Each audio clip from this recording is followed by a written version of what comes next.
Ladies and gentlemen, welcome once again to the Packernet Podcast. I am your host and resident fanalist, as always, Ryan Schlip. Check us out online, packernet.com. Find me on Twitter, pack_data. Sorry about that. I don't know if you heard all that glitching out and whatnot. I'm trying to open like 10 different tabs real quick so I can prepare for what we're going to talk about first. What we are going to be talking about first, by the way, is the playoffs. Since the Packers have officially clinched, I suppose it's appropriate to start to take a look at the playoff situation. Where the heck did I put it? So sick of... I have 4 monitors. It is not even close to enough. I have 1, 2, 3, 4, 5, 6, 7, 8, 9 different windows, each with their own many tabs. So that's lost forever. Here we go. So what I wanted to look at is the playoffs first and foremost. Sorry about that scratchiness. We're having some technical issues here. Where are the Packers going to be seeded? 5, 6, or 7? And then, depending on where they are, possible opponents, right? And then when I thought about it, it dawned on me that there is a certain percentage chance the Packers are the 5 seed, the 6 seed, and the 7 seed. There's also a certain percentage chance that other teams are the opponents of those things. So there's a X percentage chance that we're the 7th seed and we're going to face this team, that team, or the other team. In other words, what we have are certain percentages that we will be playing XYZ team in the first round of the playoffs. You understand what I'm saying? So that's what we're going to do. Shouldn't take very long. Let me just go ahead and break this all down for you. First of all, again, coming down to percentages and whatnot, there's only 3 possibilities for the Packers. There are no more. There is a 25% chance the Packers will be the 7th seed, a 50% chance they will be the 6th seed, and a 25% chance they will be the 5th seed. Made the math quite easy. Now, if we are the 7th seed, of which there is a 25% chance that we are the 7th seed, there are 3 teams that we could face that could potentially be the number 2 seed. The Commanders have a 1% chance. The Vikings have a 5% chance. The Eagles have a 94% chance. And, you know, if you think it through, it makes sense why these things are what they are. The Eagles are very unlikely to overtake the number 1 seed. They're also very unlikely to be overtaken as the number 2 seed. But if we do the math, we just multiply these across. 25% chance that we are the 7th seed, 94% chance if we are the 7th seed that we see the Eagles. That would mean we have a 23.5% chance of playing the Eagles as the 7th seed. We have a 1.25% chance of playing the Vikings, and we have a 0.25% chance of playing the Commanders as the 7th seed. Now, if we're the 6th seed, which seems to be the most likely, and I mean, I guess it's technically a coin flip, it's the one I'd bet on, we would be facing the 3 seed. There are 4 teams who could potentially be the 3 seed. The Seahawks have a 4% chance of being the 3 seed. The Falcons have a 12% chance. The Bucs have a 24% chance. The Rams, a 58% chance. So, multiplying across, 2% we see the Seahawks as the 6th seed. 6% we see the Falcons as the 6th seed, 12% Bucks, 29% Rams. Finally, if the Packers are the 5 seed, and honestly, this was kind of meant to be a whole separate thing, but it really doesn't need to be. It wouldn't be that shocking. In fact, you could borderline say, if you're a believer in the Packers, that it's probably the more likely scenario. Because, number 1, the Packers need to win out. It's not going to be necessarily easy. There are 2 hurdles here. Number 1 is the Vikings. Number 2, if we bench everybody, can our backups beat the Bears? But I do think there's a good chance the Packers beat the Vikings because I think they're a better team, and we will get to that. And, the Bears. From that point, it's like the Vikings would have to lose 2 games, and that seems unlikely, but one of them is already baked in because we beat them. The other game is the Lions.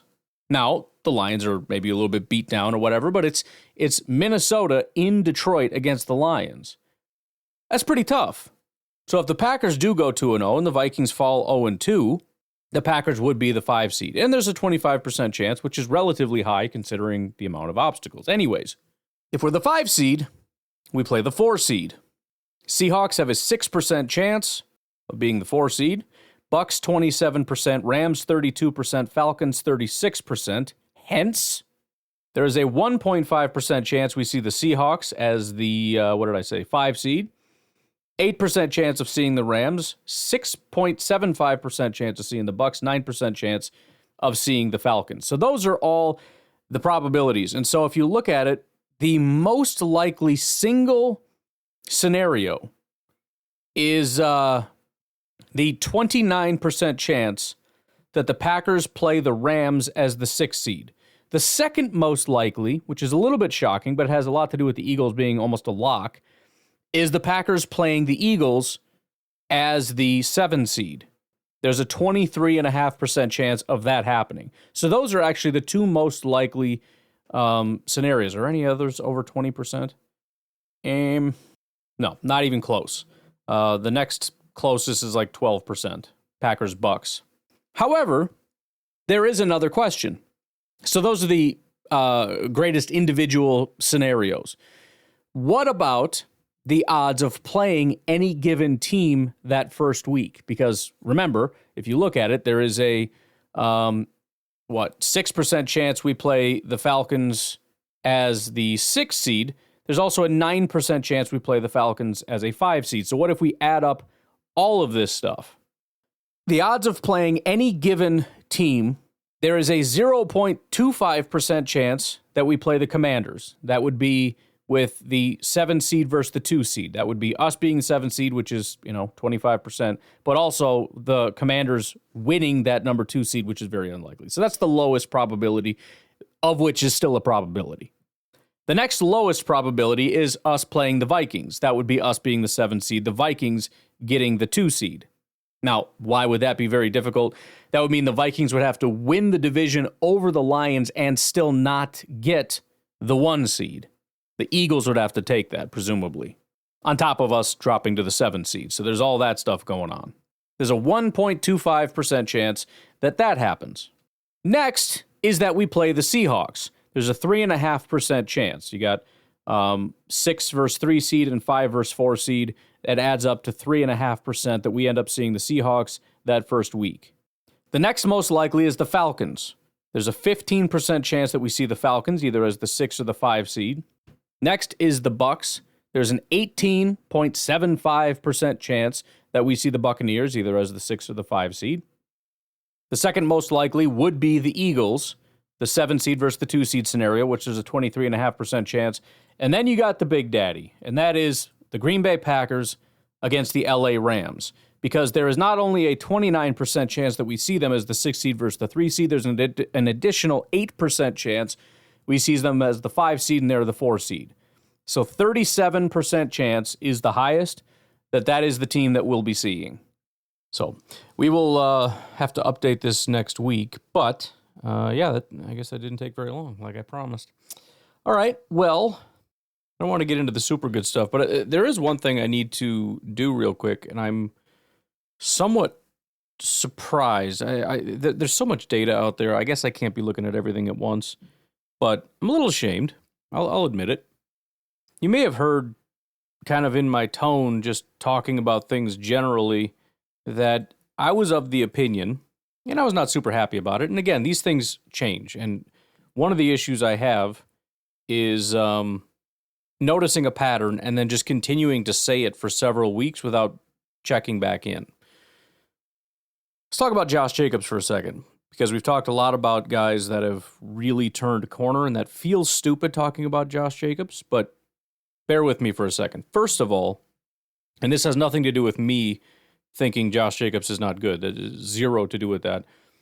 My whole thing was he's getting a lot of yards.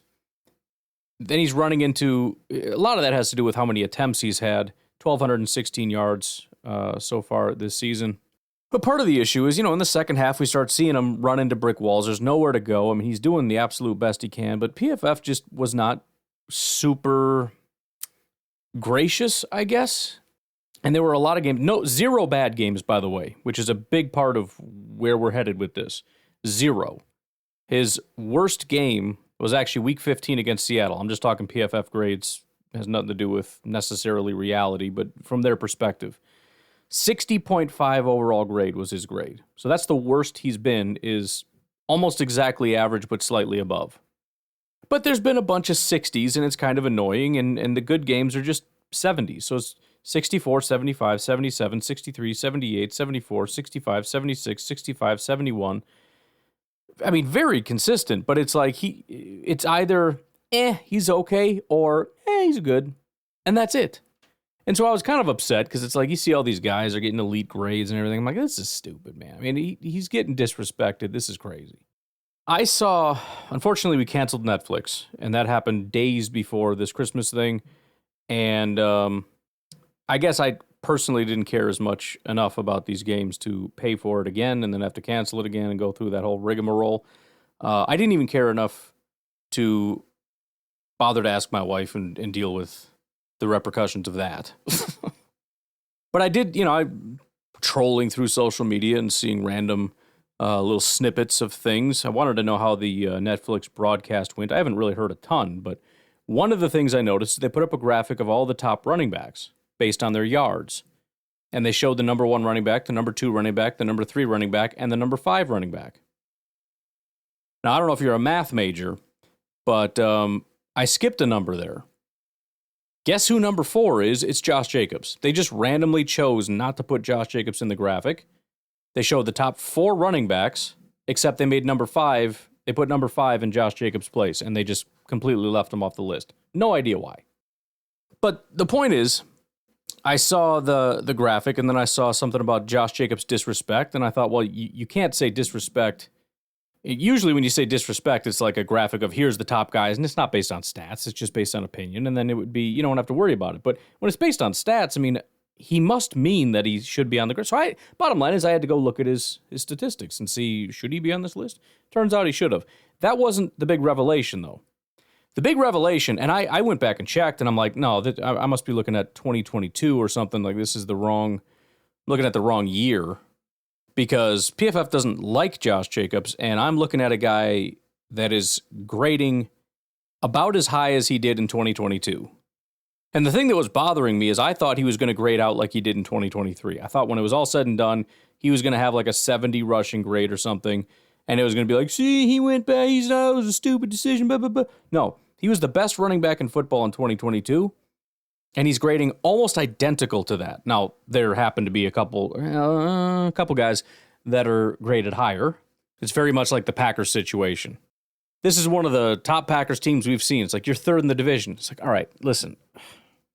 Okay, yeah, yes, sure. Point is, we wanted 2022 Josh Jacobs, and that's exactly what we got. Right now, he has a 91.1 PFF grade and a 90.3 rushing grade. I had no idea.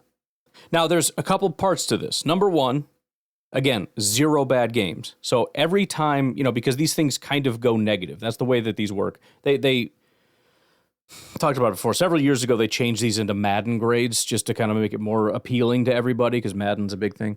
But it really is just a positive and negative scale. He has no negatives, so that's a big deal, so it all compounds. Beyond that, most of his games are in the 70s.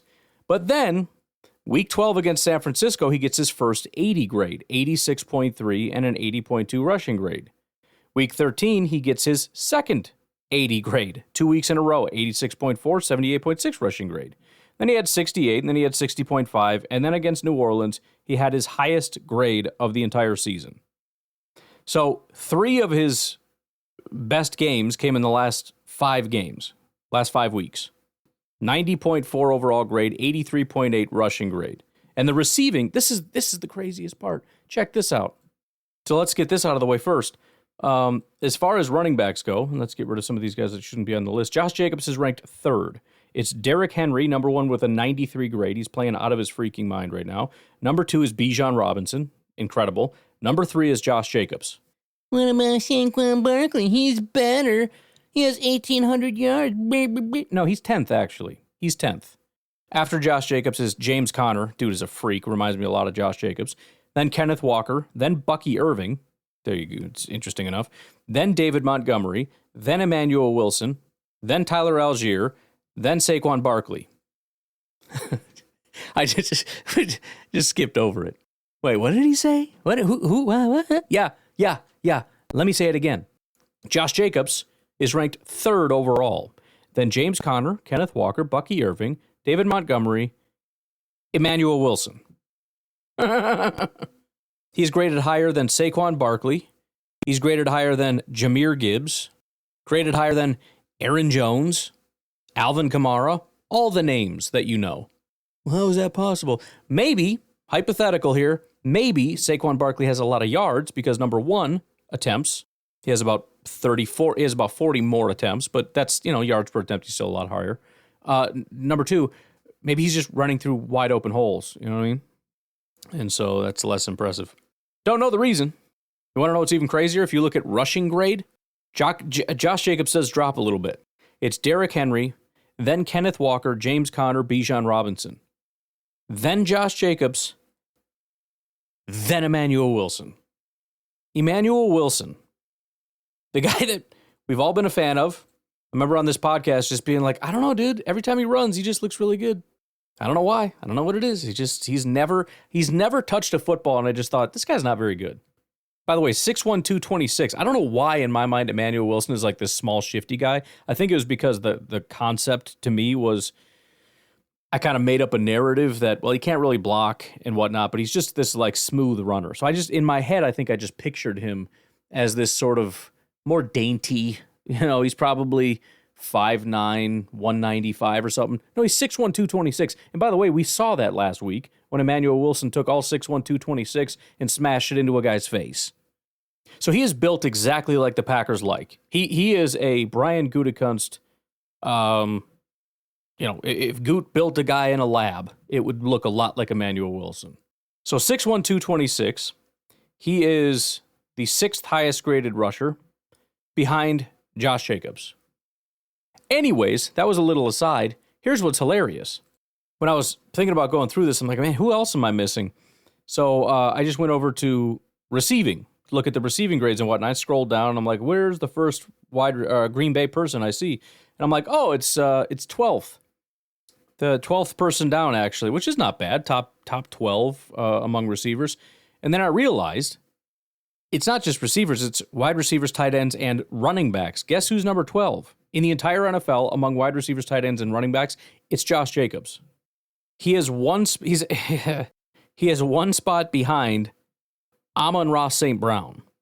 By the way, Bijan Robinson is also 8th, and Bucky Irving is 6th. What a freak. And David Montgomery is 5th and whatnot. But Josh Jacobs, who was the best running back in football 2 years ago, but the Raiders never really threw him the ball because they're stupid.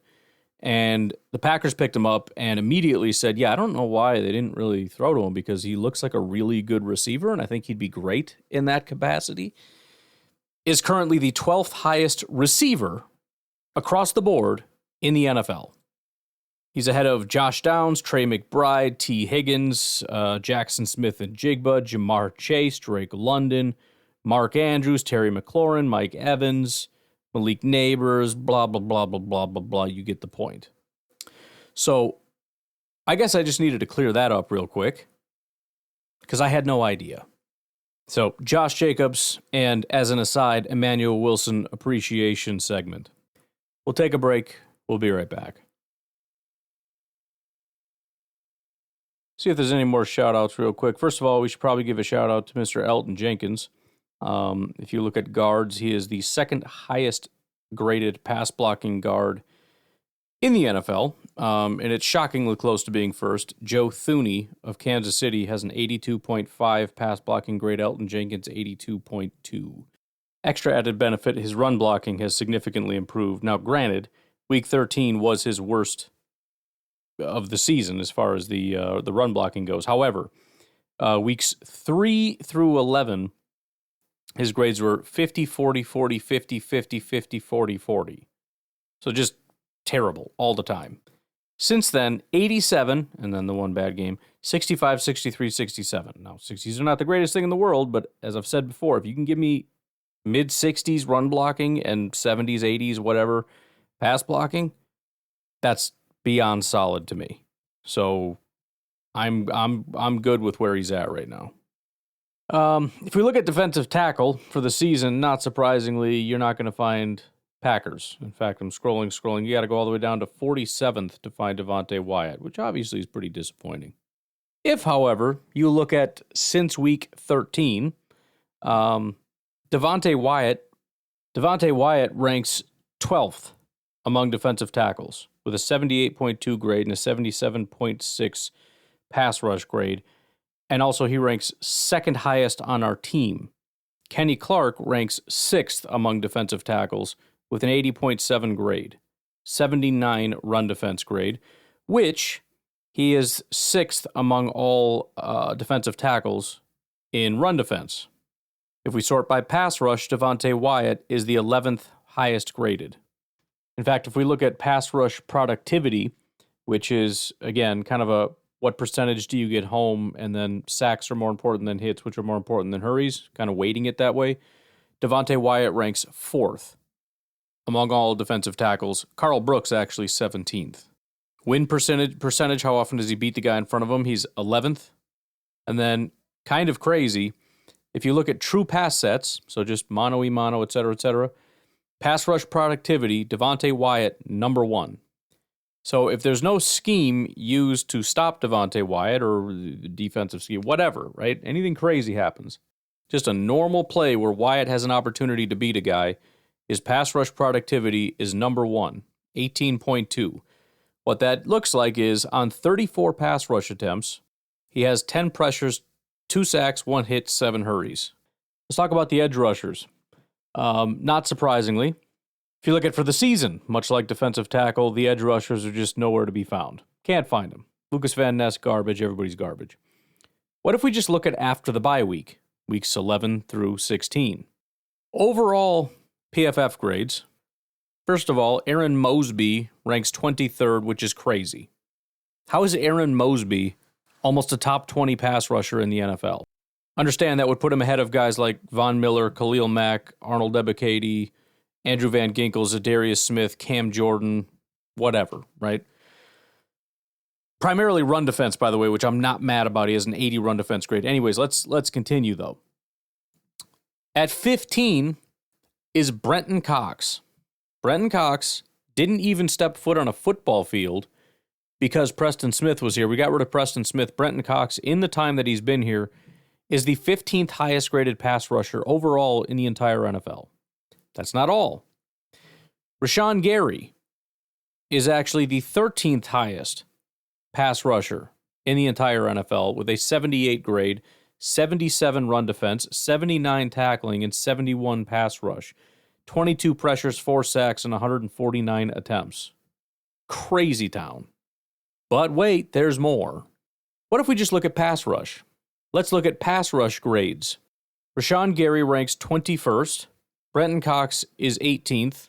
Lucas Van Ness is 6th.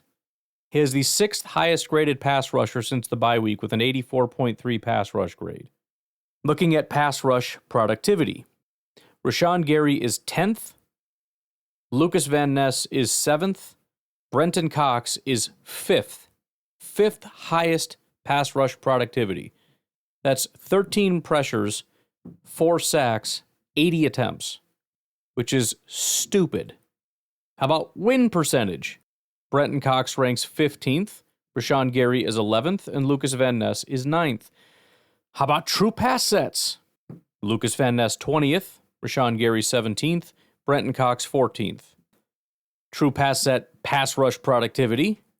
You've got Lucas Van Ness 11th, Rashawn Gary 10th, Brenton Cox 4th, tied with Matt Judon, 1 spot behind Nick Bosa, who is behind Myles Garrett, who is behind frickin' Chop Robinson, man, I swear.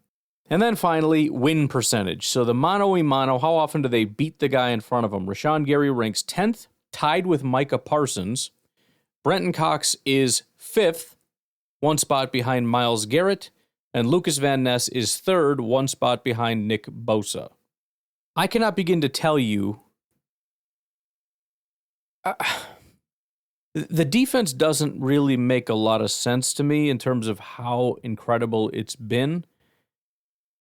But for crying out loud, when you have 3 top 20, top 15, top 10 pass rushers, depending on how you want to look at it. Just off the edge, that doesn't even include Devontae Wyatt, who is also one of the top pass rushers in the NFL right now at his position. I got to be honest, I have to assume that has a little bit to do with the success of the team and maybe even the success of our two corners who have not been very successful throughout their careers and suddenly figured out how to be really, really good at stuff. When the quarterbacks are under constant duress, bad stuff happens. You know what I'm saying? Now, linebacker, it may not super surprise you to find out that we don't need to put any qualifiers in here. Edgerrin Cooper for the season has an 80 PFF grade. In fact, Eric Wilson, not terrible, 68.3, basically a 70. Decent run defense, solid pass rush. But right now, rookie Edgerrin Cooper is the 7th highest graded linebacker in the NFL. He is the 2nd highest pass rushing linebacker in the NFL behind only Bobby Wagner. In fact, hilariously, he has the 5th most sacks with 4, and that's with only 36 pass rush attempts. To put that in context, there are 4 people ahead of him. Caden Ellis, DeMarvion Overshown, Levante David, and Frankie Louvu. Remember, Edgerrin Cooper, 4 sacks, 36 pass rush attempts. Overshown has 5 sacks, that's just 1 more, with 74 attempts. That is double the amount of attempts, a little over double. He has 1 more sack.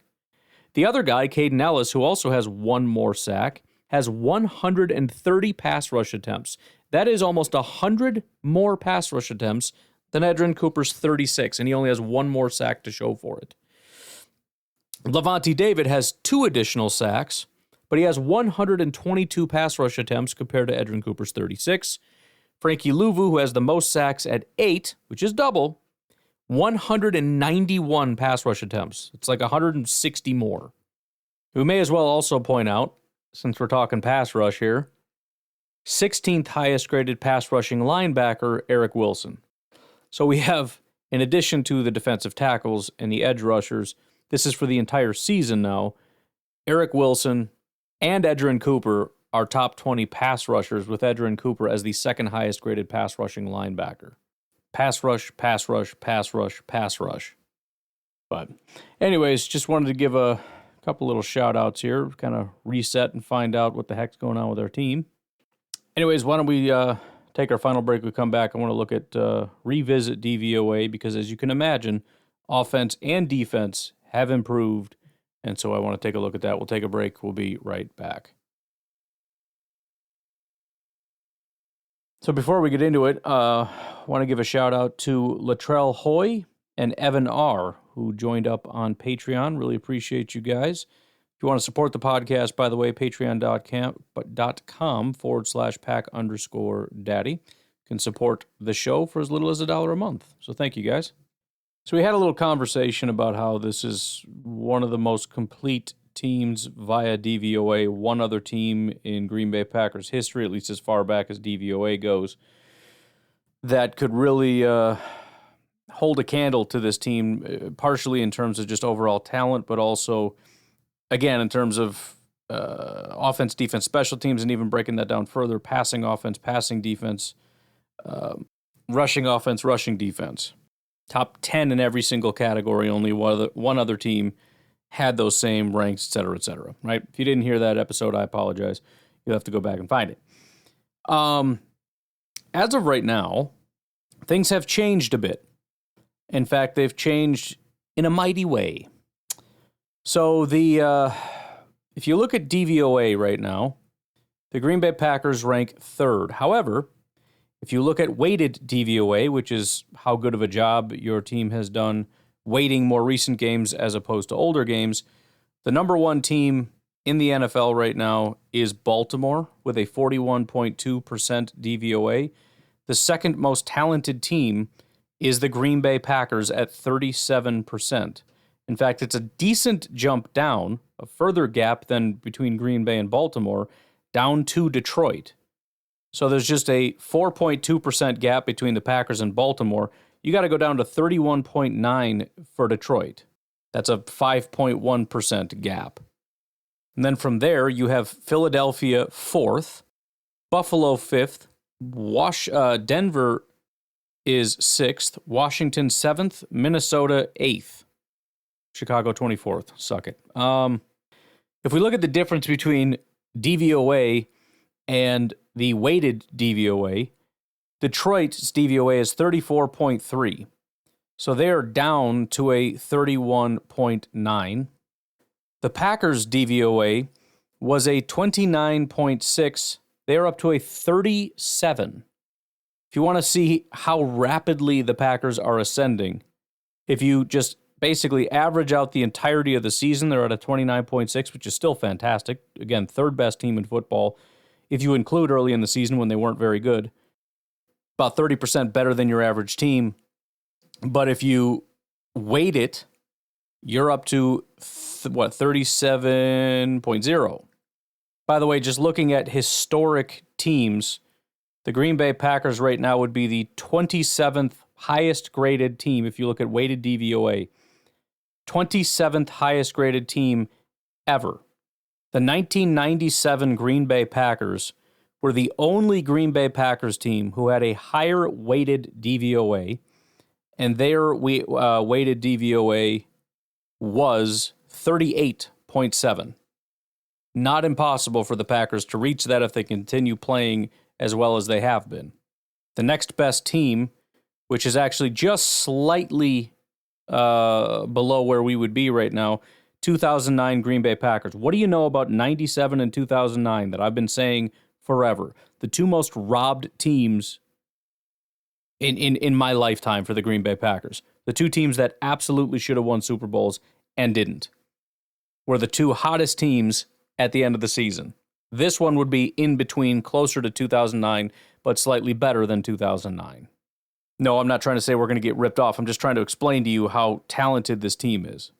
If you look at the offense, the Green Bay Packers offense is the third highest graded offense in the NFL, which is what they were last week. They stayed third. In fact, everybody has stayed. The highest ranked team that has made a jump is LA. They went from 8th place to 6th place, so they are on the move. But anyways, 1, 2, 3, 4, 5 have all stayed exactly where they are. Green Bay is 20.7% better than your average offense, ahead of Detroit, who ranks 4th. Absolutely incredible. The Green Bay Packers passing offense is 43.5% better than an average passing offense, which ranks 3rd in the NFL, behind Buffalo at 48.8 and Baltimore at 72.3. I still don't know what the heck they're doing over there. And then rushing offense, the Green Bay Packers rank 4th, 8.5% better than an average rushing offense. Detroit is 3rd, Buffalo is 2nd, Baltimore is number 1. So for those of you that are keeping track, they're a top 5 team, top 5 offense, top 5 passing offense, top 5 rushing offense. Let's flip it over to defense, because this is where we'd been lacking a little bit. Defense was a little bit behind the offense. But obviously, when you blank a team, there's a potential for some movement here. If you look at overall DVOA, as in for the entire season, the Green Bay Packers defense 9.1% better than your average defense, which ranks 6th. However, if you look at weighted defense, the Green Bay Packers rank, wait for it, 3rd. Philly number 1 at 20.3%. Houston number 2 at 16%. They're actually dropping, by the way. And Green Bay at 13%. They are ahead of Denver at 12.2% and ahead of Minnesota, who have dropped precipitously from 14.7% on the season to 8.7% now. Now, I want you to think about this for a second. If you think about the drop from 14.7 down to 8.7, you could think of it as just a, 6% drop or something. But that's not really true, because 14.7 would be essentially the midpoint. So if you think about a line, 14.7 isn't their peak. It's not like that's as good as they were and they've come down. 14.7 is the midpoint. So take that line and tip it and think about how good they are compared to how good they were compared to how good they are, and how much of a drop that is. The Minnesota defense is plummeting. For the season, they are third. Their weighted defense is fifth. Still sounds very impressive, but it's, first of all, a pretty big gap between 8.7 and 13. And again, they're continuing to fall. Behind Minnesota is Detroit, who is also falling, although not quite as fast. They have overall the fifth highest graded defense. Weighted is the sixth highest graded. On the season, they're at 10.3% DVOA, or negative 10.3. Weighted is negative 7.5. So a 3% drop between average and weighted. Pass defense 7th, rush defense 8th. That's, by the way, completely untrue. The other issue is, again, the pass and rush thing, not weighted. So it's actually better than what they're showing here. I know that because Minnesota is ranked 2nd and 4th. Packers would not be better than the team that is 2nd and 4th when they're 7th and 8th, right? So can borderline disregard that. That also goes for offense, which is continuing to improve. But considering they're third and that they were third, they are third, it's probably closer to true, as opposed to going from 6th to 3rd. Packers, hilariously, when you look at special teams, are ranked 11th. However, if you look at weighted, I don't know why it won't let me sort by this, but I can do some pretty simple counting here. They are the 4th highest graded special teams. You've got Pittsburgh at 6.2, Denver at 4.3, Detroit at 4.2, Green Bay at 3.2. Top 5 special teams. So forget top 10 across the board. Again, I can't see it, but I can tell you right now, they are top 5 across the board in every category. Overall, passing offense, or overall offense, passing offense, rushing offense, defense, rush defense, and pass defense. How do I know? Because I freaking know, all right? Oh, and special teams. And just to run through it again, looking at our upcoming opponent, the Minnesota Vikings, they're ranked 8th overall. Their offense right now is ranked 13th. Defense is ranked 5th. And special teams, well, I don't know. For the season, they are ranked 20th at a negative 0.5 DVOA. Their weighted DVOA is negative 1. So they've dropped from 20th. I don't know exactly where they are. They're not great. So I suppose if you wanted to ask me who I thought at this point in the season, not who's had the best season overall, because that would be Minnesota, that would be Detroit. I'm not asking that. I'm not asking who has the better record, which these lazy freaking analysts on TV want to talk about. Oh, well, clearly the Packers are third in their division. No. Their record is third. That doesn't mean they're the third best team in the division, unless you're being lazy and stupid and don't feel like looking into stuff. If you're asking me today, the best team in the division, although very close, and yes, I realize we just lost to Detroit not that long ago, which, by the way, at the time, Detroit was higher than us in DVOA. The Packers have continued to improve. Detroit has, I wouldn't say gotten worse, they've continued to win, but in such a way that has not necessarily moved the needle in a positive direction. Remember, if you have, think about it this way, let's say you're a straight A student, 100% across the board on everything, plus all the extra point, everything else. You can get a 97 on a test, and all that does is make you go down slightly. Whereas the Packers get a 97, they shoot up. We'll continue to dig in a little bit, get to know the Minnesota Vikings team a little bit more in the very near future. Just kind of doing some broad stroke stuff right now. Obviously, again, fantastic performance by the Green Bay Packers is only going to move the needle continually in the correct direction. Despite the, I don't see a metric for taking your foot off the gas. I know the Packers would probably be failing that just horrifically. They would be, down in the 30s as far as their PFF foot off the gas grade and all that stuff. But despite that, they continue to ascend. Anyways, I'm going to leave you fine folks with that. I got to get out of here. It's been a long and fruitful Christmas day. Hope you all had a good day, and I will talk to you later. Have a good one.